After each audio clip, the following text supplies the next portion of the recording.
Marty's friends. Hash. Marty found the slain body of his buddy Georgie in the early hours of the winter morning. He promptly vomited up his foraged meal of garbage pickings from the night before, and legged it. He was fond of Georgie, but he had no intention of being caught there or talking to the pigs. Fuck that noise. What do they care about a dead homeless man anyway? Back in his own nest behind the concrete slabs of a city bridge, he settled his stomach with a few swigs of emergency alcohol and some extra pills he had scouted a while ago, while petting the two stray cats who hung out with him.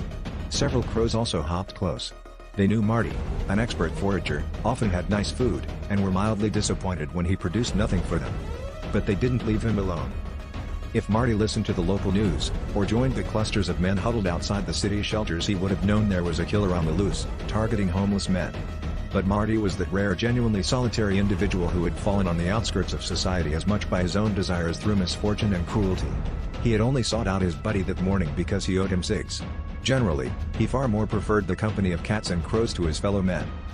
And now, the comforting purr of the cats and the friendly sideways glint in the crow's eyes gave him solace, and with the alcohol and drugs warming his blood, he fell asleep, hidden from view by the heavy concrete slabs. He slept through most of the daylight hours, an uneasy sleep haunted by the bloody body of his friend. It was already dark when he woke, still queasy from the after effects of the pills. It must have been later than when he usually got up, as it was quite silent, the usual traffic noises of early evening having faded away. He was alone. The cats and crows had vanished.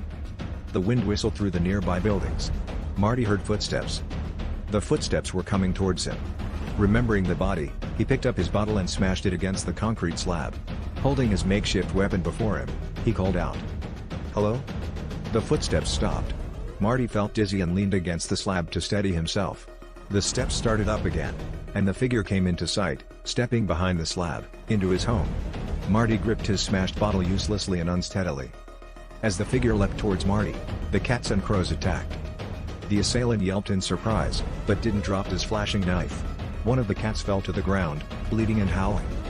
Marty didn't hesitate. He darted back, head low to avoid the flapping wings and stabbing beaks, scooped the wounded cat in his arms, and started running. Behind him, the shrieks of human pain mingled with the harsh cawing of crows, and he knew his other friends would be all right.